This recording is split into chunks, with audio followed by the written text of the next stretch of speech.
Aristotle is regarded as one of the greatest thinkers of all time, and his prolific writing in almost every subject imaginable laid the foundation for Western society. In his Politics, Aristotle wrote, "As to the exposure and rearing of children, let there be a law that no deformed child shall live." How can such a great thinker make such a prejudiced mistake? Well, human thought is the product of the environment you live in, and ancient Greece was not a great place to live if you were disabled. We would call ancient Greece an ableist society. Ableism is similar to racism and can be defined as social prejudice and stigma directed against the disabled in virtue of the fact that they are disabled. When we first think of disability, we might think of a person in a wheelchair, or a person with blindness, or a person with deafness, but there are so many disabilities, and so many people living with disabilities. The World Health Organization estimates that there are more than 1 billion people living with disabilities worldwide.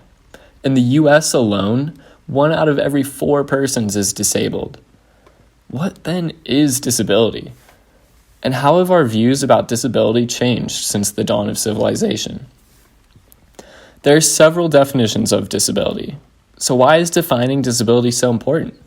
Well, because the definition of disability is used to create laws, which affect how people live and how society views disabled people. The simple etymological definition of disability is a lack of ability. This definition is not very useful, though. Males lack the ability to give birth. Does that make them disabled? Some people can't swim. Does that make them disabled? Probably not. On the other hand, the legal definition and the dictionary definition states that the Americans with Disabilities Act of 1990 defines a person with disabilities as a person who has a physical or mental impairment that substantially limits one or more major life activities. While the ADA has made more progress in the last 30 years than in the 2,000 years since Aristotle argued for their genocide, even this legal definition still has issues. In order to assess the current legal definition of disability, let's examine some models of disability and see if we can develop their ideas further. A model is simply a way of thinking about a particular subject. The first model we will consider is the deficit model. It correlates to the etymological definition that disability is the lack of ability. In this model, a person is said to have 1 less ability than they would have if they didn't have the condition. Hence, there is a deficit in ability. This model is too broad because it could include males as being disabled for lacking the ability to give birth. So let's move on to the next model, the naturalistic model. In its simplest form, this model says that a disabled person has at least 1 body part that does not have normal species typical function. This model can't be right. LeBron James is one of the greatest athletes alive, so his body function is not normal compared to the rest of the species. Under this model, LeBron James would be considered disabled. This doesn't seem right. So, let's modify it. What if instead we say that a disabled person is someone whose body is unable to carry out a normal function to at least average efficiency? Now, LeBron James is not mistakenly considered disabled, because although his body function is not normal, it reaches at least average efficiency, and in fact it goes way above average.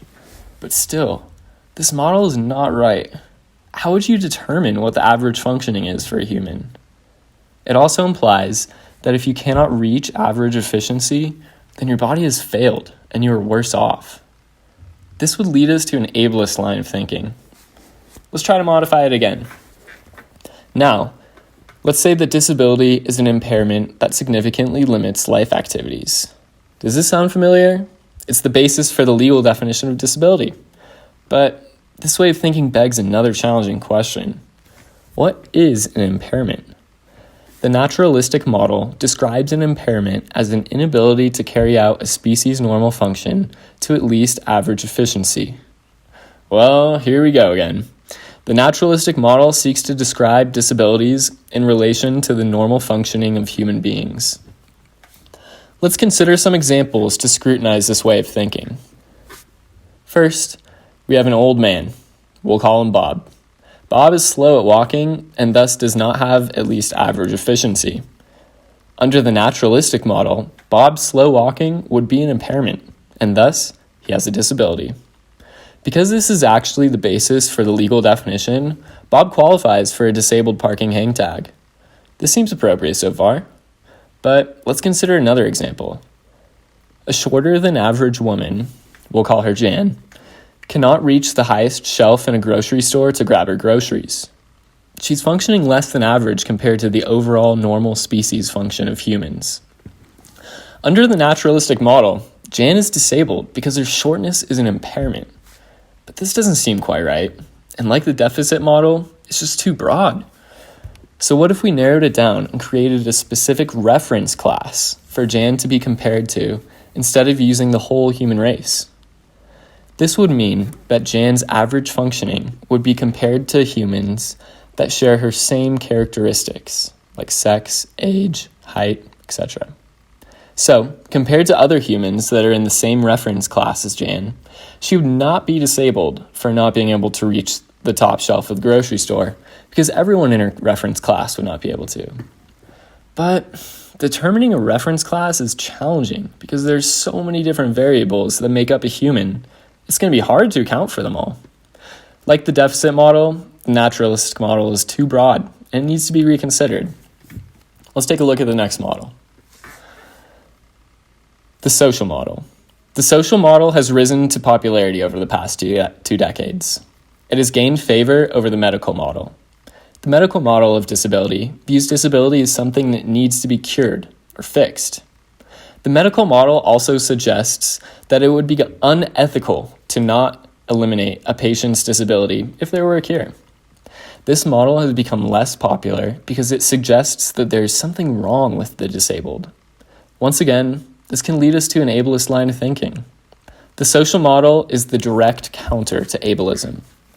The social model says that disability is the disadvantage produced by social prejudice against certain types of persons, like persons with impairments. Were society not organized in a way that penalizes people with impairments, there would be no disabled people. So disability is just the negative net effects of having an impairment in a society that discriminates against those with impairments. So, if there is no disadvantage, then there is no disability. And, unlike the medical model, there's nothing wrong with a disabled person, and nothing necessarily needs fixing. Instead, what is wrong is the environment in which a person is disabled. One great result of this model is that it's a call to action for everyone, the disabled and the able-bodied, to fight for the equality of disabled people. While this model has created great progress for improving accessibility, it's not without its flaws. The social model relies on the notion of impairment, which, as we've seen, is difficult to describe without normalizing non-disabled people. Additionally, it follows from this model that disability is something negative, which is incompatible with the celebratory view of disability. The celebratory view of disability seeks to describe disability as a part of the diversity that adds to the flourishing pageantry of human life. Just as differing eye colors are beautiful, so too is disability. The celebratory view argues that disability is not a bad difference, but a mere difference, neutral in regards to being bad or good. In order to be successful, the social model must be modified to be compatible with the celebratory view of disability. In other words, while the social model seeks to remove the disability stigma as being bad, it also must replace that bad view with a celebratory view. Some might argue that this compatibility is unrealistic, but it's already drawing near as the disability conversation continues and proper education becomes widespread. Let's take a look at the next model, the solidarity model. The solidarity model explains that disability rests on a similarity of experience, struggle, and goals that have motivated action. This action can be undertaken by the disability rights movement. So, the basic idea here is that a person X is disabled if and only if X is in a condition C, and members of the disability rights movement judge that C is among the conditions that they are seeking to promote justice for. This model has several advantages. Instead of impairments, this model uses the idea of conditions. Conditions are simply states of being. Because it doesn't rely on the notion of impairment, it doesn't prejudge the question of whether disability makes you worse off. Similarly to the social model, it's also a call to action to make the world a better place. However, this model is not inherently explanatory of what disability is. It relies on the members of the disability rights movement to determine that. Although those members are likely to give an accurate and inclusive categorization of what conditions are a disability and what is not, it's not guaranteed that they will be right. It seems a bit restrictive and biased to let a group of people determine whether or not you are part of their group. This is kind of like saying that you are a woman, if and only if the feminist movement says you are. It's important that we take all of these models into consideration when we create laws about disability. As our society changes, so too will these models, and with them the laws that we create.